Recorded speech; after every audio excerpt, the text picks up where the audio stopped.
क्या कोऑर्डिनेट 3, इस इक्वेशन का हल है? तो ये मालूम करने के दो तरीके हैं, या तो बात कर लें या लड़ लें। नहीं भाई, गली मोहल्ले का फड्डा थोड़ी है भाई। दो तरीके ये हैं कि या तो इस इक्वेशन के जरिए या आप ग्राफ बना के इसका हल निकाल लें। और हम क्या करेंगे? वेरी गुड, दोनों तरीके इस्तेमाल करेंगे। इक्वेशन के जरिए तो बहुत आसान है कि जो कोऑर्डिनेट आपको दिया गया है वो इस इक्वेशन में आप डाल लें, इनपुट कर लें। एक्स क्या है? 3 है, जमा 2 ज़रब वाई जो कि है -4, और ये 7 के बराबर है। तो बेसिकली हम सिर्फ तस्दीक कर रहे हैं कि क्या ये हल है या नहीं है, यही तो हमसे पूछा गया है। तो 15 - 8 7 के बराबर है, और ये बिल्कुल 7 के बराबर है, यानी हो गया काम। इसको अक्सर QED भी लिखा जाता है कि भाई हमने दिखा दिया। अब QED क्या है, गूगल करके देख लें। अच्छा भाई, इसको हम कर लेते हैं। ग्राफ बनाने के लिए हमें क्या करना होता है? हमें टेबल बनाना होता है। हम एक x लेते हैं और एक y लेते हैं। x अगर 0 होता है तो क्या होता है? वही होता है जो मंजूर खुदा होता है।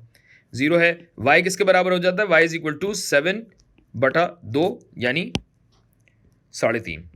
और अगर x हम 1 लेते हैं तो क्या होता है? ये बन जाएगा 5 जमा 2y = 7, यानी 2y = 7 में से 5 गया, कितना बचेगा? 2 बचेगा।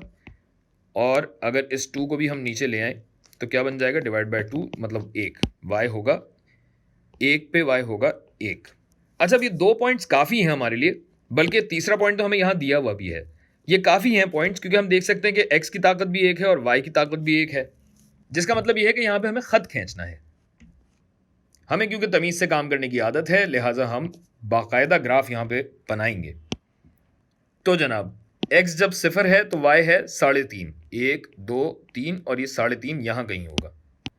अच्छा, दूसरा क्या है? जब x 1 है, y भी 1 है, यानी ये बनेगा यहाँ। अब देखें, या तो ये भी हो सकता है कि आप यहाँ पे 3, -4 प्लॉट करें। 1 2 3, 1 2 3 और 4। अब 3, 4 यहाँ आ रहा है, जिसका मतलब है यहाँ पे खत बन रहा है और हमारे सवाल की तस्दीक हो रही है, यकीनन हो रही है। ये भी कर सकते हैं आप, या फिर आप ये कर सकते हैं कि 2 पॉइंट आपके पास मौजूद हैं, आप एक खत खींच लें जो कि हिल गया। रुकें, आप एक खत खींच लें जो कि तकरीबन ये कुछ बनता है। अब हम इसे थोड़ा सा हिला के देखते हैं। अब आप ये खत खींच लें यहाँ से।